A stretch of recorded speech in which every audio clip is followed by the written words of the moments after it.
Assalamualaikum warahmatullahi wabarakatuh.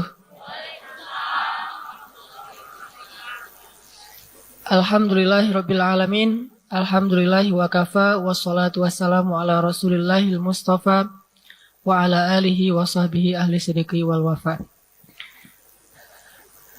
Ibu-ibu, teteh-teteh, neng-neng, dan para jomblo fisabilillah sebelah kanan yang soleh-solehah insyaallah. Hari ini kita coba renungkan sebagaimana tema kajian kita hari ini tentang bagaimana menjemput akhir yang indah. Bagaimana menjemput ajal dalam keadaan husnul khatimah. Karena itu adalah penentu banget buat kita dan nasib kita nanti di akhirat. Jadi kalau misalnya selama hidup kita serius beramal solih, tapi kita nggak serius untuk memikirkan akhir hayat kita, bisa jadi semua amal solih kita sepanjang hidup, kalau akhir hayatnya dalam keadaan pas lagi drop-dropnya iman, maka nanti keadaan kita di akhirat itu seperti di akhir hayat kita, bukan seperti sepanjang hidup.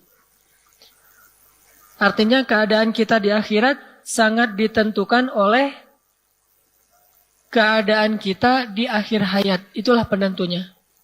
Kalau akhir hayatnya baik, walaupun sepanjang hidup mungkin banyak keburukan, maka di akhirat dia digolongkan orang-orang yang baik.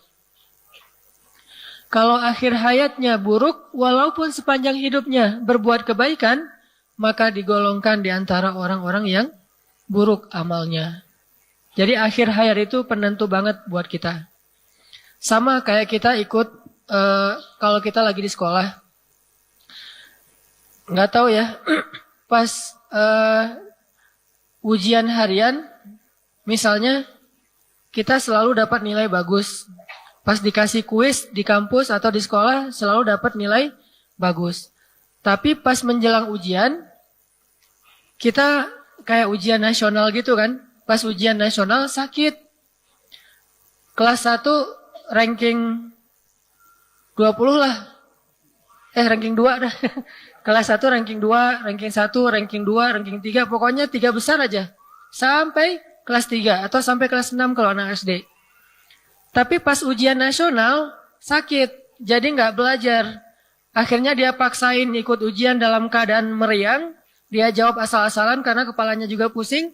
Maka nilainya di ijazah seperti hari dia ujian. Bukan seperti 6 tahun dia di sekolah. Kayak gitulah hidup. Hari-hari itu kita ibadahnya bagus, sholatnya tepat waktu, puasa alhamdulillah nggak bolong, taraweh sering walaupun masih sendiri gitu kan. Buka puasa juga Masya Allah sunnah banget, korma walaupun belum disuapin masih makan sendiri. Gitu. Sahur juga masih sendiri, tapi insya Allah sahur terus gitu kan, sahur berkah nih. Begitu akhir hayat, berubah. Akhir hayat justru misalnya diuji dengan sakit yang parah. Terus gak sabar dengan sakitnya, ada teman godain dia bilang, tuh ada kayak orang pintar gitu, kalau berobat ke sana dipindahin tuh penyakit dari tubuh kita ke hewan katanya. Dan banyak yang udah berhasil.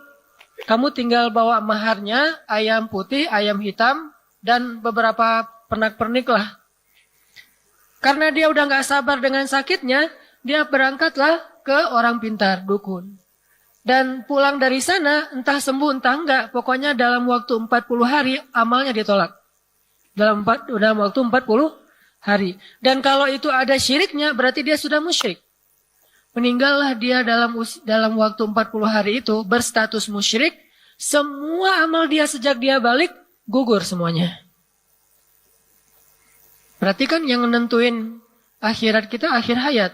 Bukan sekarang. Walaupun sekarang kita nggak tahu kan. Bisa jadi hari ini akhir hayat kita. Besok dan seterusnya. Sehingga terus beramal soleh. Cuman jangan bangga dulu kalau kita belum menutup usia. Karena penentuannya justru ketika detik-detik ajal. Itulah penentuannya. Dan juga jangan suudzon kepada teman-teman kita yang mungkin belum hijrah, yang mungkin belum dapat hidayah, yang belum taubat misalnya. Apa ini? Masuk TV?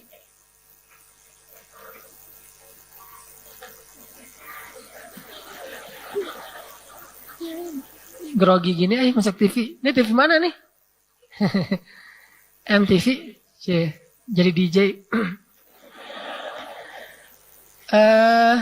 Tadi sampai di mana? Belum hijrah, belum taubat, jangan suudzon. Kalau ngelihat teman kita belum sholat, kasihan aja, jangan benci.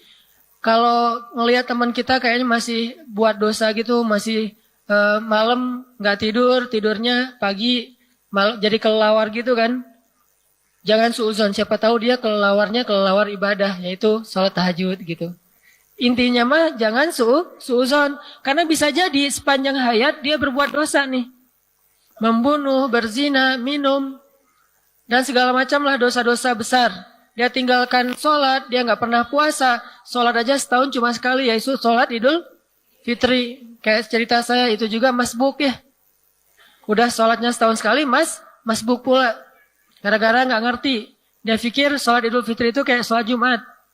Sholat dulu baru khutbah. Khutbah dulu baru sholat. Padahal Idul Fitri mas sholat dulu baru khutbah. Jadi begitu dia di rumah dengar masih khutbah, ya masih khutbah ntar aja deh. Kalau udah selesai khutbah baru kita ke tanah lapang atau ke masjid. Pas selesai khutbah dia berangkat ke tanah lapang, orang pada bubar. Loh kok nggak sholat? Udah tadi sebelum khutbah, nggak ngertian. Nah ini artinya bisa jadi dia hidupnya tuh kayak gitu. Tapi pas akhir hayatnya dia nyesel. Pas sakit langsung dia insaf. By the way insaf itu bahasa Arab ya. Insaf terus jadi bahasa Indonesia. Biar kita tahu aja bahasa kita tuh banyak diserap dari bahasa Arab. Pas akhir hayatnya dia sakit terus dia insaf gitu. Udah insaf dia taubat. Dia ya Allah kalau saya sembuh saya pengen memperbaiki diri. Gak sembuh meninggal. Maka catatan amal dia di akhirat sebagai orang yang bertaubat. Kalau yang tadi beramal soleh tapi akhirnya syirik, catatannya di akhirat sebagai orang yang musyrik. Catatan itu labelnya, statusnya tergantung akhir, itulah statusnya. Bukan di awal. Makanya kita selain belajar beramal soleh secara daily, per hari, kita coba belajar juga mempersiapkan gimana caranya mudah-mudahan akhir hayat kita itu benar-benar akhir hayat yang terbaik. Sehingga ada doa, Allahumma ja'al khaira ayyami yawma alqaq wa khaira a'mali khawatimaha. Ya Allah jadikanlah hari terbaik dalam hidup saya, hari ketika saya kembali kepadamu. Dan jadikanlah amal terbaik saya adalah penutupnya. Kalau amal terbaiknya adalah penutupnya, maka yang kurang-kurang di awal akan Allah maafkan. Tapi kalau yang terburuk justru penutupnya, yang lebih-lebih di awal justru Allah gugurkan. Jadi penutup ini sangat-sangat penting bagi nasib kita nanti di akhirat. Nah, untuk lebih jelasnya coba kita tadabbur dulu firman Allah Subhanahu wa taala di dalam surat Al-Qiyamah. Surat Al-Qiyamah. Surat Al-Qiyamah surat 75. Saya akan baca Al-Qiyamah dari ayat pertama sampai selesai. Coba teman-teman sekalian memperhatikan sambil ngelirik terjemahannya. Jadi sambil ngedengerin, sambil ngeliatin terjemahannya. Mudah-mudahan nanti bisa lebih menghayati. Surat Al-Qiyamah dari ayat pertama. A'udzu billahi minasy syaithanir rajim. Teman-teman hanya mendengarkan dan melihat terjemah. Bismillahirrahmanirrahim. La uqsimu biyaumil qiyamah. ولا أقسم بالنفس اللوامة أيحسب الإنسان أن لن نجمع عظامه بلى قادرين على أن نسوي بنانه بل يريد الإنسان ليفجر أمامه يسأل أيان يوم القيامة فإذا برق البصر وخسف القمر وجمع الشمس والقمر يقول الإنسان يومئذ أين المفر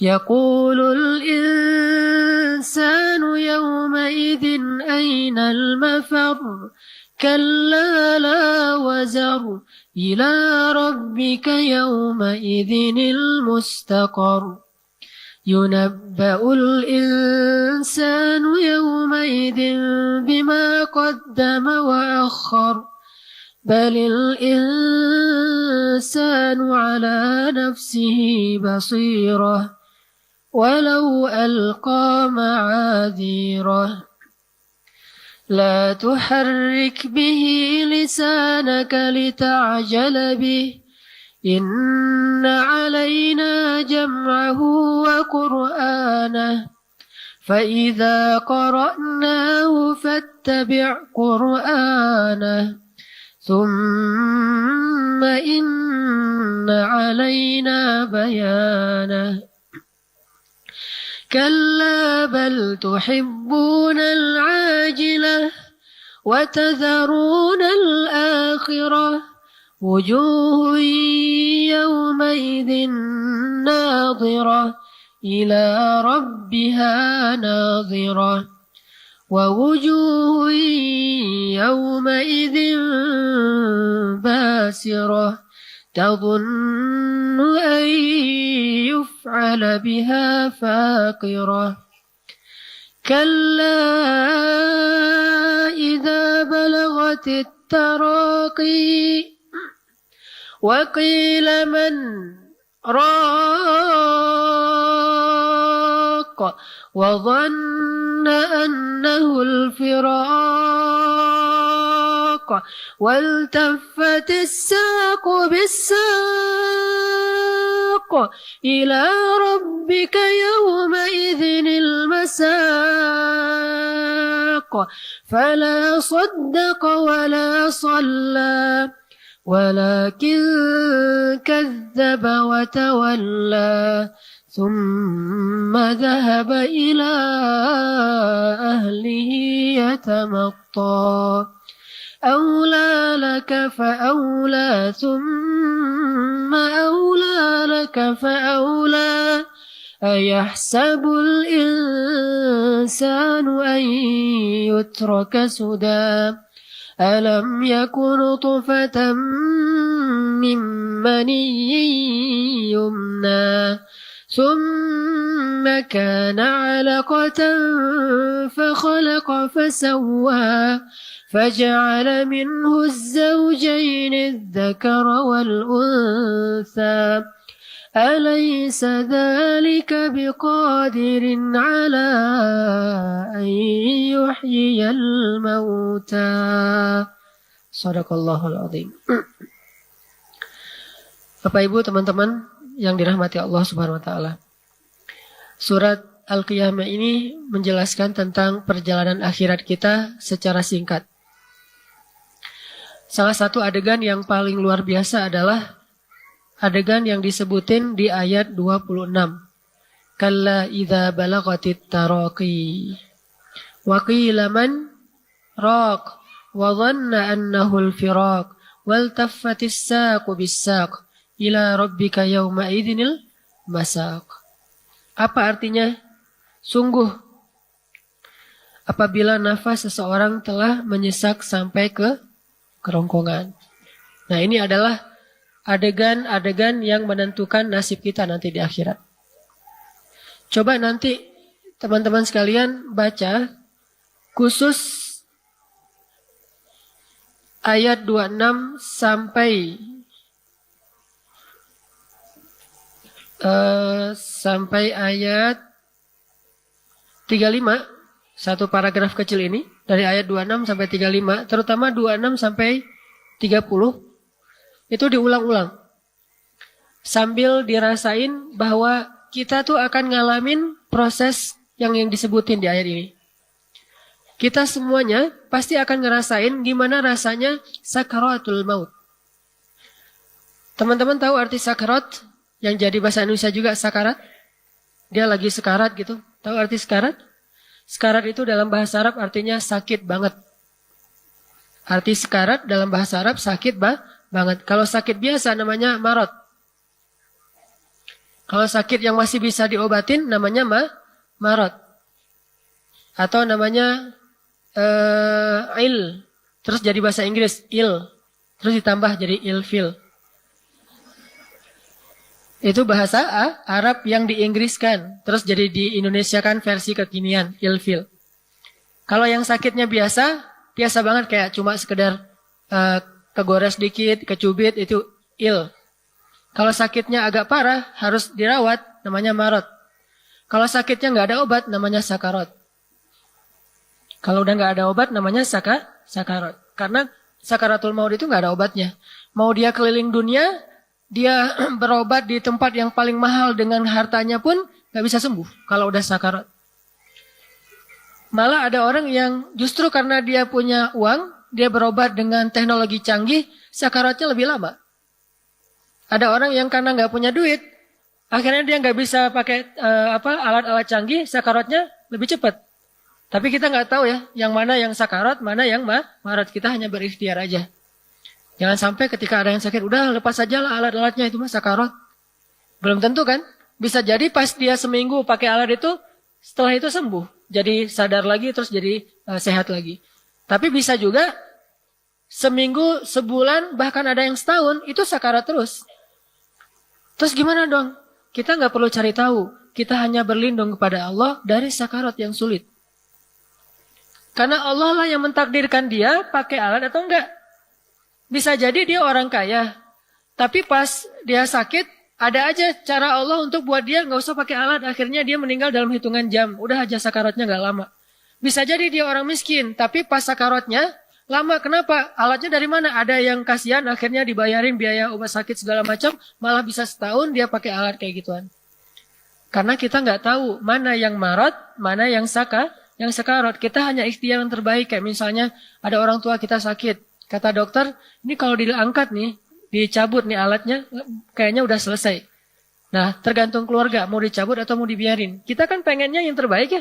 Ya udah nggak apa-apa, selama masih mampu mah, pakai aja terus alatnya. Nah, kita nggak tahu itu marat yang kelak nanti akan sembuh, atau itu sakarat. Kalaupun itu sakarat, setelah sebulan dia pakai alat kemudian meninggal juga, kita husnuzon. Karena kalau kita ngelihat seorang muslim sakaratul mautnya susah, apa husnuzonnya? Mudah-mudahan itu kesusahannya yang terakhir. Setelah itu jadi mudah. Kalau kita ngelihat seorang muslim sakaratul mautnya mudah, kita husnuzonnya mudah-mudahan itu kemudahan yang awal. Setelah itu semakin mudah. Jadi nggak ada celah buat kita suuzon sama saudara kita. Jangan sampai ada saudara muslim yang lagi sakaratul maut itu kayak berat banget gitu. Sampai wajahnya kayak matanya melotot. Kan ada yang meninggal sampai nggak bisa nutup mata gitu ya. Nah, di situ ada amanah dari Allah kepada yang melihat untuk menjaga rahasia. Gak boleh kita ngomongin bahkan kepada pasangan kita. Pak, tahu gak Pak? Tadi kan mama ngelihat tetangga yang meninggal. Itu mama ikut mentalkinkan. Dan Masya Allah Pak, dia pas meninggalnya gak bisa nutup mata. Itu kenapa ya Pak? Gak boleh cerita itu. Karena siapa yang membuka aib saudaranya, nanti Allah buka aib dia di akhirat. Masa kita mau kayak gitu nanti pas akhir hayat kita, kebuka juga aibnya oleh orang lain? Kan kita nggak mau banget. Makanya kalau kita ngelihat ada orang meninggal, ada adegan yang agak-agak nggak biasa, tutupi aib dia. Dengan husnuzon. Kalaupun adegan itu kayaknya nggak pantas banget, kayak aib banget, kita husnuzonnya mudah-mudahan itu aib terakhir, kesusahan terakhir, derita terakhir yang dia alamin sebagai kifarat dosa. Setelah itu dia jadi mudah di akhirat. Jadi orang yang kita omongin sekarang mungkin di kuburnya udah dapat nikmat surga. Ngapain lagi kita masih ngomongin dia? Padahal dia sudah diridhoi Allah. Makanya jangan pernah suuzon kepada orang yang sedang sakaratul maut. Gimana pun beratnya sakaratul maut. Walaupun manusiawi mah, kadang-kadang kita sebel sama orang nih. Ada orang misalnya tetangga sering ganggu tetangga lain gitu. Malakin, terus buang sampah di pekarangan kita. Pokoknya sering banget ngeselin tetangga. Pas dia meninggal, kelihatan sakaratnya susah. Tetangga pada kayak bersyukur gitu kan. Tuh rasain. Makanya jadi orang tuh jangan macam-macam sama tetangga. Terus diceritain ke tetangga yang lain. Tuh kan Bu, bener ya. Orang kalau nggak baik sama tetangga tuh akhir hayatnya kayak gitu. Nggak boleh kita cerita yang buruk tentang orang yang sudah wafat. Karena kita nggak tahu persis nasib dia di akhirat kayak gimana. Kita hanya bisa mengambil pelajaran. Tapi aib nggak boleh dibuka. Pelajarannya apa? Ya, semua kita pasti akan wafat. Gimana pun kita baik, meninggal. Jahat, meninggal. Sama aja. Orang baik meninggal, orang jahat meninggal. Kalau gitu mending orang baik aja. Kalau sama-sama meninggal. Nggak ada gara-gara dia jahat, gara-gara dia banyak pengikut, gara-gara dia orang yang berkuasa, terus nggak meninggal-meninggal. Enggak. Fir'aun kurang berkuasa apa di muka bumi? Kalau Allah menyebutkan raja di muka bumi paling hebat itu cuma ada 3, Bu. 1 mumin, 4. 2 mumin, 2 kafir. 4 raja terhebat di muka bumi. 1 Sulaiman, 2 Dzulqarnain, 3 Fir'aun, 4 Namrud. Cuma 4 raja itu yang paling hebat di muka bumi. Yang lain, mau Romawi, Persia, segala macam, nggak ada yang sedahsyat 4 orang ini. Dalam sejarah Islam banyak raja-raja hebat, nggak ada yang sedahsyat Sulaiman dan Dzulqarnain secara kekuasaan. Tapi kalau secara kesolihan, Allah lebih tahu. Begitu juga raja-raja yang zalim, Persia, Romawi di masa dulu yang membunuh banyak orang, nggak ada yang lebih zalim daripada Namrud dan Fir'aun. Toh 4 raja ini semuanya wafat. Yang paling baik wafat, yang paling jahat juga wafat. Sehingga kita ambil pelajarannya aja dari adegan sakaratul maut. Nah, coba baca ayat yang tadi, ayat 26 sampai 30. Nanti di rumah masing-masing pas tahajud terutama. Kan kalau tahajud mah boleh buka mushaf kan ya? Kalau saya suka pakai mushaf yang di handphone misalnya, kalau di Quran kan agak-agak rempong gitu kan, kalau di lembaran kan, kalau di handphone tinggal gini doang. Terus bisa dapat 15 juz gitu ya. 15 malam maksudnya, 1 malam 1 juz. Kita baca, nah coba nanti pas tahajud, sesekali kalau nggak hafal surat Al-Qiyamah, buka handphone. Tapi ini hanya untuk sholat sunnah, kalau sholat wajib, sebagian besar ulama melarang. Kalau sholat sunnah, ulama membolehkan. Kita handphonenya dipegang, Allahu Akbar. Selesai Al-Fatihah, Al-Fatihah kan gak perlu pakai handphone kan? Masa Alhamdulillah. Terlalu manja ya, Al-Fatihah pakai handphone. Udah selesai Al-Fatihah terus dibuka, baca Al-Qiyamah. Sebelum baca Al-Qiyamah, sebelum sholat, jadi coba briefing diri kita dulu dengan baca terjemahan Al-Qiyamah. Lihat dan kayak tandain gitu ayat-ayat yang berkesan. Walaupun mudah-mudahan semua ayat berkesan. Tapi ada kayak ayat misalnya di ayat 10. Yaqulul insan yauma idzin ainal mafar. Pada hari itu manusia bertanya, mau lari kemana? Kiamat kan ada 2 kan? Ada kiamat besar, yaitu kiamat bagi semua makhluk. Ada kiamat kecil, kiamat individu, kiamat personal, hanya beberapa orang yang ngalamin. Nah, ketika kita ngalamin kiamat kecil, kematian, kita bertanya, ainal mafar, mau lari kemana coba dari kematian? Gak ada orang yang bisa lari dari kematian. Pernah dengar ada nabi yang mencoba menghindar dari kematian, bukan lari ya, menghindar dari kematian? Nabi siapa? Nabi Idris. Nabi Idris menghindar dari kematian. Jadi pas malaikat maut lagi kayak ketemuan gitu sama Idris. Kalau kita mah kayak lagi apa? Janjian yuk ketemu di mana gitu. Ketemu sama malaikat. Jadi janjiannya para nabi itu sama malaikat. Kita hari ini nongkrong di mana? Sama malaikat. Nah, kita mah sama manusia. Mereka janjiannya sama malaikat. Ketemu sama malaikat maut. Terus Idris request gitu sama malaikat maut.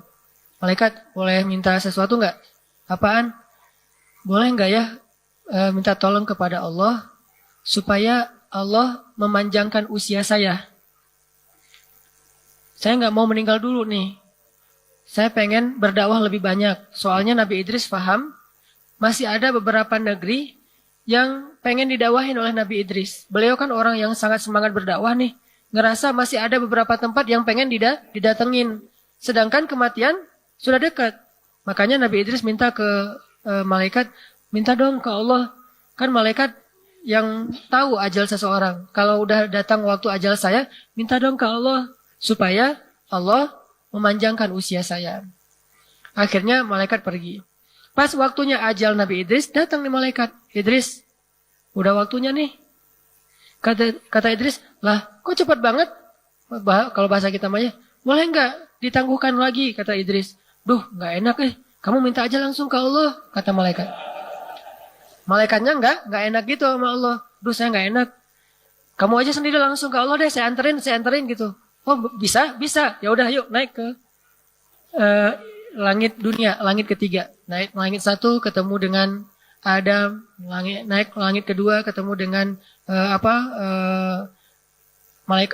nabi-nabi yang lain. Terus sampai ke langit ketiga. Pas sampai ke langit ketiga, terus Nabi Idris berdoa gitu ke Allah. Malaikat maut datang lagi. Kata malaikat maut, Idris, tahu nggak apa? Ternyata saya tuh selama ini bingung. Hah? Bingung gimana? Malaikat bisa agak bingung gitu kan? Saking rahasia Allah kan? Saya bingung selama ini. Bingung kenapa wahai malaikat? Gini, Allah itu ya mentakdirkan Nabi Idris itu nggak boleh dicabut nyawanya di dunia, harus dicabut di langit. Jadi takdir Nabi Idris cabut nyawanya nggak boleh di bumi, harus di langit. Nah saya bingung gimana ceritanya manusia ke langit baru dicabut nyawa. Namanya manusia hidupnya di bumi. Cuma Nabi Muhammad yang Isra Mi'raj. Saya bingung nih gimana cara nyabut nyawanya. Ternyata takdir Allah yang saya nggak ngerti. Kamu sendiri yang minta naik ke langit ketiga. Nah emang di sini tempat kita bertemu. Wah tahu gitu saya nggak akan naik ke langit. Gitu. Biarin aja di bumi. Malaikat. Malaikat aduh gimana nih. Naik dong Idris malas gitu. Ini mah gara-gara Nabi Idris naik sendiri ke langit ketiga. Dicabutlah nyawa Nabi Idris di langit. Satu-satunya manusia yang diangkat ruhnya dari jasadnya di langit cuma Nabi Idris. Makanya disebutin di surat Maryam.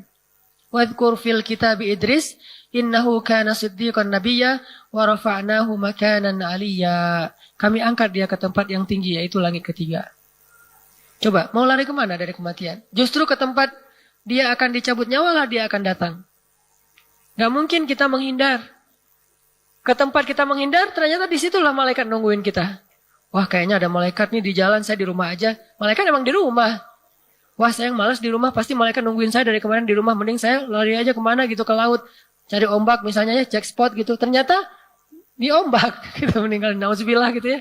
Ada yang, saya pengen menghindar aja dari malaikat. Banyak-banyak berdoa aja di masjid. Supaya malaikat nggak enak kan nyambut nyawa orang lagi berdoa gitu. Ternyata emang Allah mentakdirkan dia meninggalnya lagi tilawah Al-Quran, lagi berdoa, lagi. Nggak bisa lari dari kematian. Kita bisa lari dari musuh, tapi tidak bisa lari dari malaikat maut. Kadang-kadang ada orang yang menghindar dari kematian dengan cara menghindari musuh. Padahal kematian itu bukan musuh, kematian itu malaikat. Dan dia mendatangi kita di tempat manapun yang telah ditentukan untuk kita. Sehingga Ali bin Abi Thalib pernah ditanya gitu sama seseorang. Kan Ali itu kalau berperang kayak nggak takut mati ya. Jadi kayak orang nyari mati, mana kematian? Disamperin tuh sama Ali, saking luar biasanya. Nggak pernah gentar sedikit pun Ali dalam berduel.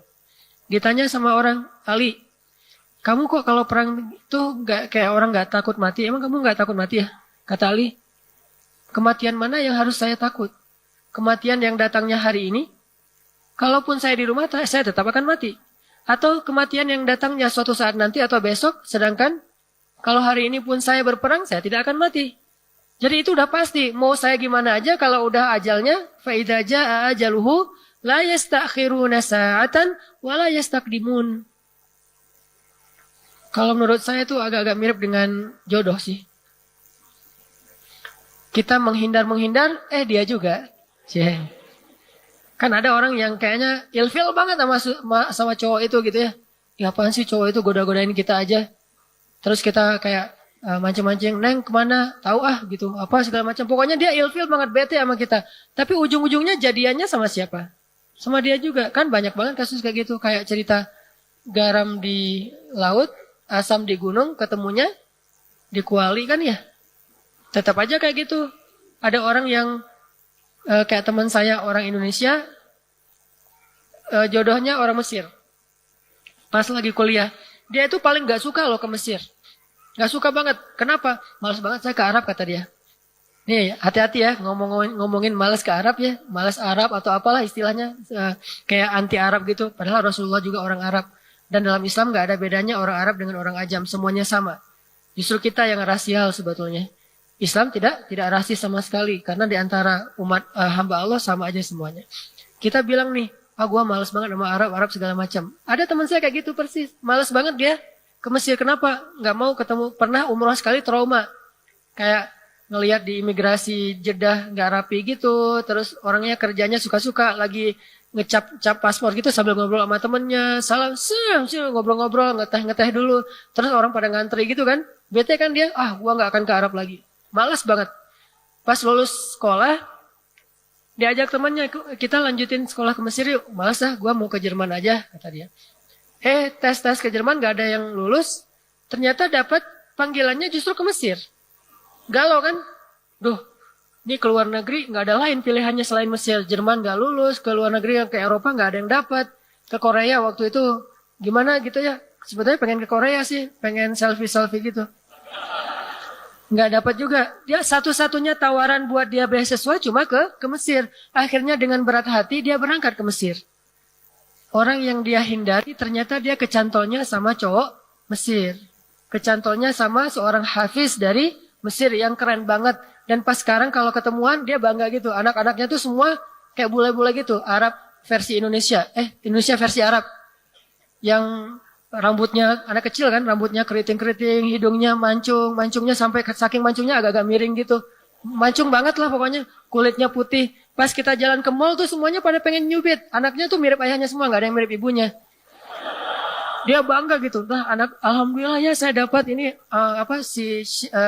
suaminya tuh nggak seperti orang Mesir yang lain-lain. Dia lembut, orang Mesir tapi lembut, hafiz Al-Quran, akhlaknya baik. Malah istrinya sering marahin suaminya, bukan suaminya yang sering marahin istri. Ini artinya jodoh, maut itu takdir Allah. Gimana pun kita menghindar, kayaknya ke situ juga muaranya. Jadi udahlah, let it flow lah ya. Kita nikmati aja Ramadan, siapa tahu justru di Masjid TSM ketemunya. Atau di parkiran, atau lagi pas di mall gitu, lagi makan suki time atau apalah. Salah meja gitu kan, atau salah kresek kantong apa gitu-gitu deh. Standar lah ya. Ala-ala sinetron gitu. Nah ini semuanya Allah yang menentukan, bukan kita. Begitu juga kematian. Ada orang yang merasa bahwa dengan sakit, nih kayaknya sakit saya nih akan membuat saya meninggal nih. Ternyata yang meninggal duluan, justru anaknya yang nungguin dia. Kemarin tuh ada sekitar 2 bulan yang lalu, ada cerita. Ini terjadi kepada teman saya nih. Teman saya tuh pengasuh pesantren, almarhum. Pengasuh pesantren. Salah satu santriwati di pesantren itu dapat musibah, kedua orang tuanya wafat di kampung. Telepon ke pesantren, ngasih tahu ke anaknya bahwa orang tuanya wafat. Dan anak ini anak satu-satunya. Orang tuanya wafat, kasih tahu ke putrinya. Pengasuh pesantren teman saya nggak tega mau ngasih tahu. Akhirnya cuma diajak, kita pulang yuk ketemu ayah kamu. Ada urusan gitu. Diajak pulang nih. Teman saya, istrinya sama anak santriwati tadi yang ayahnya meninggal. Diajak pulang naik mobil, yang nyetir teman saya. Jarak antara pesantren ke rumahnya sekitar 5 jam ke pelosok gitu. Di tengah jalan terjadi kecelakaan. Teman saya ini luka parah, istrinya juga luka-luka, dan anak tadi meninggal di tengah jalan dalam kecelakaan itu. Dia menyusul orang tuanya. Dia nggak tahu pas dia pulang, dia berpikir ayah ibunya masih ada. Dia cuma pengen ketemu ayahnya, dia senang gitu. Aduh, bisa pulang nih, padahal belum liburan, pengen ketemu ayah dan ibu, padahal ayah ibunya udah meninggal. Ternyata takdir Allah, dia bertemu dengan ayah ibunya di akhirat. Ada yang punya tisu? Maaf ya, bukan baper, lagi flu. Baper sedikit. Nah itu kejadian. nyata banget tuh, coba lihat. Orang yang nggak nyangka-nyangka seperti apa akhirnya, justru mengalami akhir yang luar biasa. Kita berharap akhir kita tuh kalau bisa ada kayak request gitu. Bisa nggak akhirnya di request? Kadang bisa teman-teman, kalau tingkat kesolihannya kita tuh udah luar biasa. Sampai kita mau meninggal kayak gimana bisa minta. Salah satu meninggal yang bisa diminta itu adalah meninggal dalam keadaan syahid. Kata Nabi, siapa yang meminta wafatnya dalam keadaan syahid di jalan Allah dengan kejujuran di hatinya, maka Allah pasti akan mengabulkan. Cuman kan agak-agak ngeri juga ya. Minta meninggalnya di tangan musuh. Wah, itu ngeri. Tapi kalau jujur dari hati, itu benar akan terjadi. Dan terjadi banyak tempat. Banyak banget, terutama kayak di Palestina.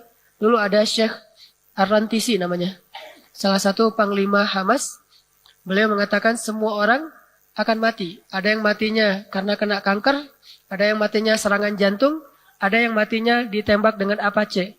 Dan saya memilih kalau boleh matinya ditembak Apache. Meninggalnya persis matinya dibombardir oleh senjata helikopter Apache-nya Israel. Dia bisa request kematiannya. Syekh Ahmad Yasin.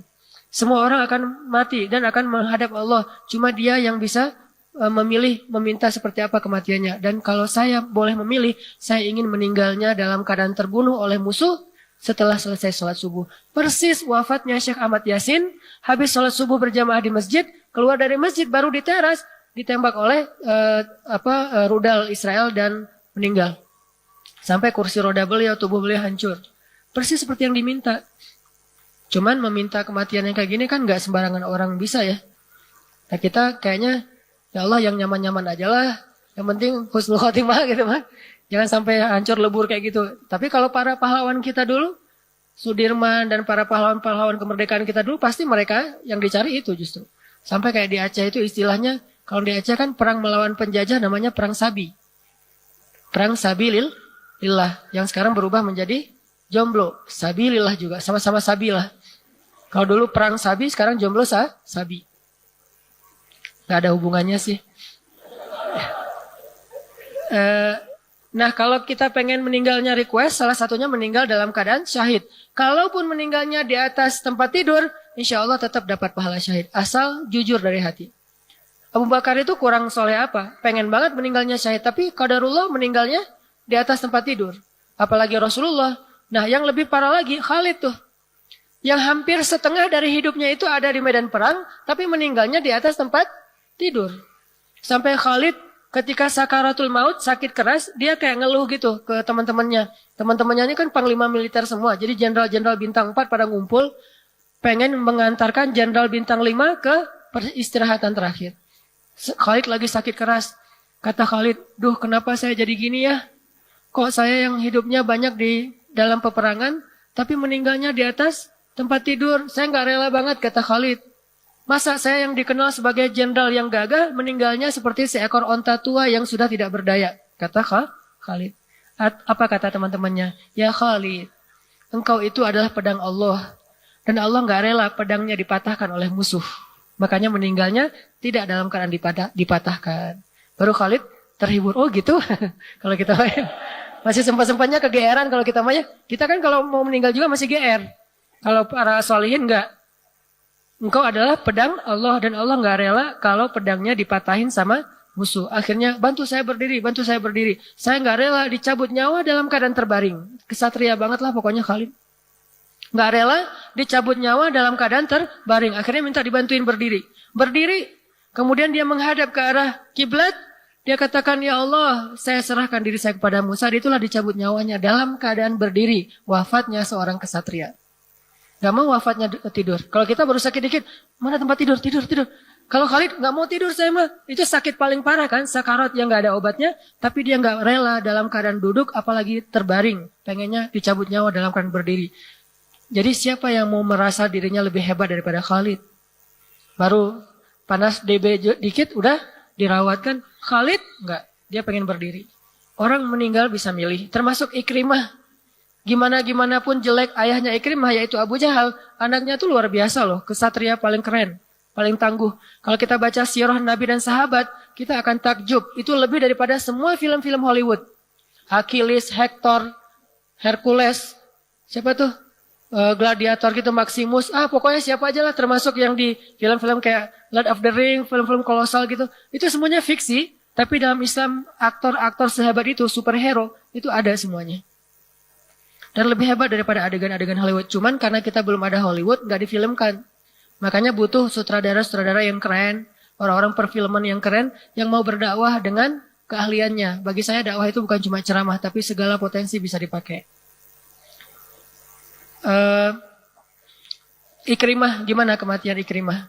Kematian Ikrimah itu ketika kaum muslimin dalam satu peperangan, lalu kaum muslimin terdesak, tidak ada jalan untuk bisa menang kecuali ada yang berkorban. Menembus barisan musuh dengan resiko dia akan terbunuh. Maka saat itu berdirilah Ikrimah anaknya Abu Jahal di atas sebuah batu besar. Dia katakan, wahai kaum muslimin, siapa yang mau berbaiat, sumpah mati bersama saya. Artinya harus mati, nggak boleh hidup. Kalau hidup berarti dia berkhianat. Siapa yang mau berbaiat, bersumpah akan mati bersama saya. Akhirnya terkumpullah 100 orang kesatria. Kalau di film 300 Spartan, ini 100 doang nih. Lebih sedikit dan lebih tangguh nih. Dan semuanya Spartan gitu, six pack gitu-gitu kan. Keren-keren lah pokoknya. 100 penunggang kuda yang siap mati. Siapa yang berbaiat bareng saya untuk mati? Terbaiatlah 100 orang mati bersama Ikrimah. Khalid aja waktu itu mengatakan kepada Ikrimah, ya Ikrimah, saya nggak rela kalau terjadi sesuatu kepada kamu ya Ikrimah. Kamu sahabat saya dari kecil. Kata Ikrimah, ya Khalid. Dulu ketika saya memusuhi Islam, membenci Allah dan Rasul, kamu nggak pernah ngalang-halangi saya. Sekarang ketika saya pengen membela Allah dan Rasul, kamu ingin menghalangi saya? Ma'azallah ya Khalid. Kenapa dulu kamu nggak menghalangi saya dari memusuhi Allah dan Rasul? Sekarang malah menghalangi saya dari membela Allah dan Rasul. Akhirnya Khalid nggak bisa ngomong. Ikrimah pun berangkat dengan 100 pasukan elitnya, menembus barisan musuh. Dari 101 orang yang berangkat, nggak ada satupun yang kembali dalam keadaan selamat. Semuanya syahid. Mereka memilih kematiannya. Makanya sama kayak Nabi Idris memilih kematiannya. Begitu juga dengan, atau mungkin gak syahid, memilih kematian yang indah itu seperti Utsman bin Affan. Tahu gimana Utsman wafat? Utsman wafat dalam keadaan sedang berpuasa sunnah, menjelang berbuka sedang tilawah. Sebaik-baik khatimah. Husnul khatimah tuh kayak gitu. Dan malam sebelum Utsman berpuasa, nggak tahu nih, saya lupa hari Kamis apa hari Senin. Pokoknya malamnya Utsman mimpi. Dalam mimpi Utsman didatangi Rasulullah. Dan kata Nabi, siapa yang melihat aku dalam mimpi, dia seperti melihat aku dalam kenyataan. Berarti itu mimpi yang benar. Berdoalah suatu saat kita bisa ketemu Rasul walaupun di dalam mimpi. Minimal kita masuk sebagian dari golongan sahabat. Kalau ngelihat Nabi langsung kan jadi sahabat Nabi. Ini setengah sahabat. Malamnya Utsman mimpi ketemu Rasul. Rasul tanya kepada Utsman, Utsman, besok mau buka puasa di mana? Sama keluargamu atau sama kami? Kata Utsman, ya Rasul, saya rindu kepada Rasul dan Abu Bakar, Umar, sahabat-sahabat yang udah duluan meninggal. Boleh enggak kalau besok saya meninggalnya buka puasanya bareng dengan Rasul? Akhirnya Rasulullah tersenyum, kemudian mengusap dadanya Utsman, lalu selesai dari mimpi, makan sahur, puasa. Lagi menjelang berbuka, ngabuburit gitu. Utsman ngabuburitnya di rumah sambil tilawah Al-Quran. Musuh mengepung rumah Utsman, orang-orang munafik nih.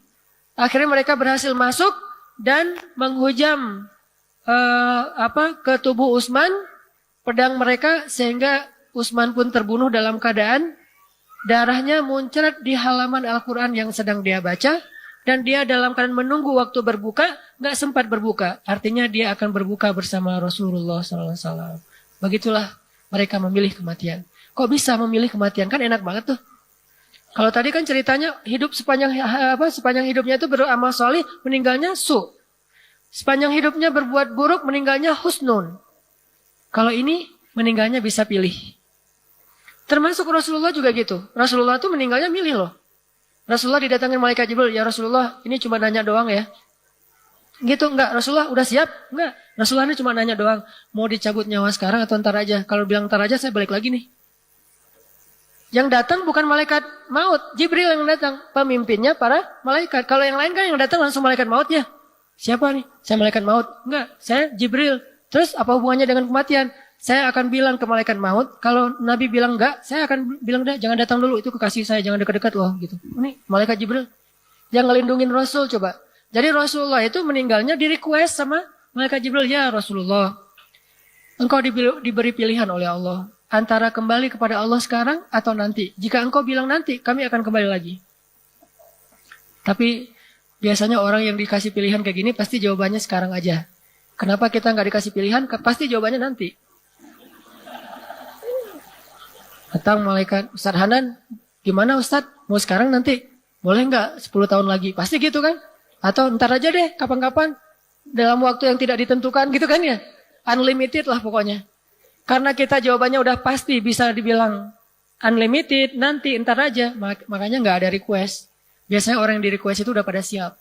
Dan jawabannya, saya serahkan jiwa saya kepada Allah. Nah Rasulullah mengatakan, wahai Jibril, wahai malaikat Israel, lakukan tugas kalian. Beneran Rasulullah nggak mau nunggu dulu, nggak udah cukup kata Rasulullah. Akhirnya dicabutlah ruh Rasulullah secara perlahan.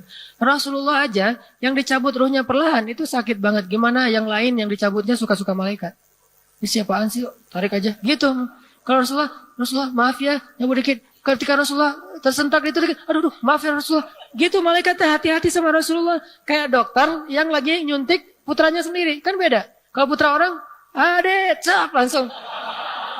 Kalau putra sendiri, gimana nih rasanya nih, gak enak banget nih. Pasti beda memperlakukan orang yang kita cintai sama orang lain. Nah malaikat semuanya mencintai Rasulullah, tapi harus mencabut nyawa Rasulullah. Makanya mereka tuh gak tega. Sampai bayangin, sampai Jibril memalingkan wajahnya dari Rasulullah. Jibril duduk di sebelah Rasulullah, kan ada Aisyah, ada istri-istri Nabi di situ tuh. Rasulullah tidur di atas pangkuan Aisyah, ada Fatimah. Jibril juga datang dengan wujud seorang laki-laki. Dengan malaikat pencabut nyawa di kepala Rasulullah. Ketika dicabut sedikit dari ujung jempolnya, jempol kaki, malaikat Jibril langsung gini. Kata Rasulullah, ya Jibril, bencikah engkau untuk memandang wajahku ya Jibril? Coba. Kata Jibril, ya Rasulullah, saya nggak tega melihat wajahmu ketika dicabut nyawa. Karena itu pasti sakit banget. Coba. Saking sayangnya malaikat kepada Rasul. Jibril aja memalingkan wajah. Ya Jibril, pandanglah wajah saya ya Jibril. Kemudian Jibril melihat ke arah Rasulullah dengan tatapan. Mungkin malaikat nggak bisa nangis saja. Kalau bisa nangis, sudah nangis tuh. Tapi karena dia Jibril nggak bisa nangis, dia menatap dengan wajah yang sangat sedih. Empati banget sama Rasulullah. Sehingga Rasulullah mengatakan, ya Jibril, beginikah sakitnya dicabut nyawa? Ya Rasulullah. Ya Jibril, kalau saya aja kayak gini sakitnya, gimana umatku ya Jibril? Gimana umatku? Masih mikirin kita coba. Saya aja yang dicintai Allah, yang kalian itu kasihan, malaikat pencabut nyawa tuh nggak tegaan. Sakitnya kayak gini nih. Kayak ditusuk-tusuk dengan 100 tusukan pedang gitu. Gimana umatku ya Jibril? Kemudian Jibril dipanggil oleh Allah. Ini Nabi lagi dicabut nyawa nih. Jibril sini. Kasih tahu oleh Allah. Turun lagi Jibril. Ya Rasulullah, tenang. Allah memberi keringanan untuk umatmu. Alhamdulillah. Keringanan kapan ya Jibril? Ketika sakaratul maut. Selama mereka berselawat, kemudian bersyahadat, banyak-banyak beribadah, insya Allah Allah ringankan. Terus cabut lagi nyawa. Jibril, terus nanti di kiamat gimana umatku? Masih mikirin lagi, nggak selesai, cuman sakaratul maut. Pas kiamat gimana? Dipanggil lagi oleh Allah, datang lagi. Nanti di hari kiamat Allah akan memberikan naungan kepada umatmu. Nanti pas di sirat gimana? Umatmu yang pertama masuk surga. Terus aja kayak gitu. Yang dipikirin umat. Coba kita kalau lagi sakit, ingat Rasul nggak? Lagi sehat aja malas ingat Rasul. Disebutin nama Rasul aja kita malas untuk berselawat. Padahal kalau disebutin Rasulullah kita bilang Sallallahu Alaihi Wasallam. Inilah adegan wafatnya Rasulullah SAW yang luar biasa. Makanya teman-teman yang dirahmati Allah, kadang kematian itu bisa request how-nya, tapi kapannya nggak bisa. Tapi bagaimana meninggalnya bisa request. Kalau kita pengen sampai ke derajat itu, teruslah berusaha, teruslah beramal soleh. Mudah-mudahan suatu saat nanti kita punya kelayakan untuk ditanya oleh Allah dan Rasul, walaupun lewat mimpi kayak Utsman. Ya fulan, besok mau gimana? Dan banyak loh kisah orang-orang soleh yang meninggalnya didatangi Nabi dulu. Dan dia bisa meminta kepada Allah dan Rasul. Dengan seizin Allah pastinya akan seperti apa akhir hayatnya. Nanti coba renungkan surat Al-Qiyamah, baca di dalam sholat, terutama di ayat yang tadi, 26 ya, 26 sampai 30, atau lebih utuhnya 35. Diulang-ulang tuh, rasain. Ayat itu lagi ngomongin ketika orang dicabut nyawanya, ketika betis bertaut, ketika waqilaman raq wa dhanna annahul firaq. Orang kalau udah lagi sakaratul maut, Bu, semuanya jadi sadar. Sekelas Fir'aun juga sadar. Orang semua kalau lagi sakaratul maut sadar. Tapi kesadaran waktu itu udah nggak berguna. Ketika sampai di sini semua orang sadar. Makanya ketika sampai di sini semua orang kayak jadi baik tuh. Pengen kembali ke dunia, pengen beramal solih. Sampai Fir'aun juga sempat ngomong, amantu bi Rabbi Musa wa Harun. Saya beriman kepada Rabbnya Musa dan Harun. Tapi udah nggak berguna lagi iman Fir'aun. Wa dhanna annahul firaq. Coba bayangkan, kita melihat anak kita, melihat keluarga kita, dan kita tahu akan meninggalkan mereka selama-lamanya. Mungkin ada yang meninggalnya, anaknya masih kecil, kayak di Suriah tuh. Seorang ayah dan ibu meninggal, anaknya pergi sekolah, rumahnya dibom, anaknya pulang, orang tuanya udah meninggal. Tinggallah dia sebatang kara. Keluarga lain, sepupu-sepupu, semuanya udah habis satu apartemen, tinggal sendiri, tinggal di pengungsian, tinggal di camp-camp pengungsian yang umurnya baru 7 tahun, 6 tahun. Ada yang lebih parah lagi, yang tersisa cuma adiknya yang berusia 2 tahun. Dan itu juga parah, kakinya harus diamputasi, kena bom sama orang-orang yang zalim. Sehingga dia harus merawat adiknya di rumah sakit sendiri. Kalau sekarang kita sakit, yang merawat kita kan keluarga besar. Teman-teman pada datang, ngejenguk, ngedoain, ngasih hadiah. Kalau di Suriah, sakit, yang ngerawatnya cuma kakaknya yang usianya 6 tahun, 7 tahun. Kakaknya jadi ayahnya, jadi ibunya. Adiknya 2 tahun yang lagi di rumah sakit. Cuma mereka berdua yang tersisa, sebatang kara. Makanya kita harus banyak bersyukur kepada Allah. Dan coba rasakan gimana ayat itu dalam kejadian kalau itu terjadi kepada kita. Mudah-mudahan dengan demikian kita akan lebih serius mempersiapkan akhir dari kehidupan kita. Dan pesan moral tambahan, setiap kali kita beramal solih, saya selalu nitip doain juga saudara-saudara kita di Suriah, di Palestina, di Rohingya, di Somalia. Betul bahwa yang masalah itu bukan cuma di sana, di Indonesia juga banyak. Tapi kalau dibandingkan masalah di Suriah dan Palestina dengan di Indonesia, jauh nggak ada apa-apanya masalah di Indonesia. Kita cuma lapar doang. Masalah kita cuma sakit. Masalah mereka itu luar biasa loh. Kita aja yang nggak pernah update, soalnya di media jarang diliput yang kayak gitu-gitu. Ada sapi kecemplung ke dalam got, itu diliput semua media. Giliran yang meninggalnya ribuan, bahkan sekarang udah lebih dari 500.000, hampir 1 juta, nggak diliput. Kecuali di sosmed kita yang saling menyebarkan supaya kaum muslimin paham apa yang sedang terjadi oleh saudaranya. Dan kalau dibilang itu menyebarkan kebencian, saya kira itu salah. Kenapa? Kita lagi ngasih tahu tentang kondisi saudara kita. Masa disebut menyebarkan kebencian? Kecuali kita menghujat orang lain. Kayak misalnya ada adik saya lagi ada masalah, terus saya kasih tahu ke saudara saya, dia lagi ada masalah, lagi sakit, kan saya bukan menyebarkan kebencian. Dan doakan saudara kita di Suriah, di Palestina. Kalau kita tahu gimana kondisi mereka luar biasa. Terakhir-terakhir malah beberapa tentara zalim itu menggunakan senjata-senjata kimia. Yang anak-anak kecil itu kejang-kejang gitu, udah disemprot pakai air juga belum sembuh. Terus pakai fosfor yang terakhir juga di Irak, di Mosul. Nah kita mah paling kalau demo pakai gas air mata aja udah kayak gimana dulu, pernah ada adegan demo pakai gas air mata sampai ada yang sesak nafas segala macam kan. Dan itu masih wajar. Gimana kalau pakai zat kimia?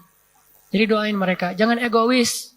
Bahagia sendiri tapi nggak ingat kepada saudaranya. Kita udah bahagia, alhamdulillah. Doain saudara kita di sana. Mudah-mudahan Allah berikan mereka kemenangan, kemerdekaan dari penjajahan zalim. Di Suriah merdeka dari presiden yang zalim seperti Bashar Assad dan gengnya. Di Palestina merdeka dari Israel yang zalim kepada kaum muslimin. Dan plus doain juga bangsa kita. Mudah-mudahan bangsa ini dilindungi oleh Allah dalam keadaan aman. Itu aja yang bisa saya sampaikan. Barakallahu li wa lakum. Assalamualaikum warahmatullahi wabarakatuh. Mohon ditutup doa. Oh ya. Kita tutup dengan berdoa kepada Allah. Hari ini hari Jumat, sedang berpuasa dan menjelang waktu Jumat. Bismillahirrahmanirrahim. Alhamdulillahi rabbil alamin. Hamdan yuwafi ni'amahu wa yukafi'u mazidah. يا ربنا لك الحمد كما ينبغي لجلال وجهك الكريم وعظيم سلطانك. اللهم صل وسلم وبارك على سيدنا محمد وعلى آله وصحبه أجمعين. اللهم اغفر لنا ذنوبنا ولوالدينا وارحمهما كما ربيانا صغارا. اللهم إنا نسألك الهدى والتقى والعفاف والغنى. اللهم أعنا على ذكرك وشكرك وحسن عبادتك. ربنا هب لنا من أزواجنا وذرياتنا قرة أعين واجعلنا للمتقين إماما. ربنا آتنا في الدنيا حسنة وفي الآخرة حسنة وقنا عذاب النار. وصلى الله على سيدنا محمد وعلى آله وصحبه أجمعين والحمد لله رب العالمين.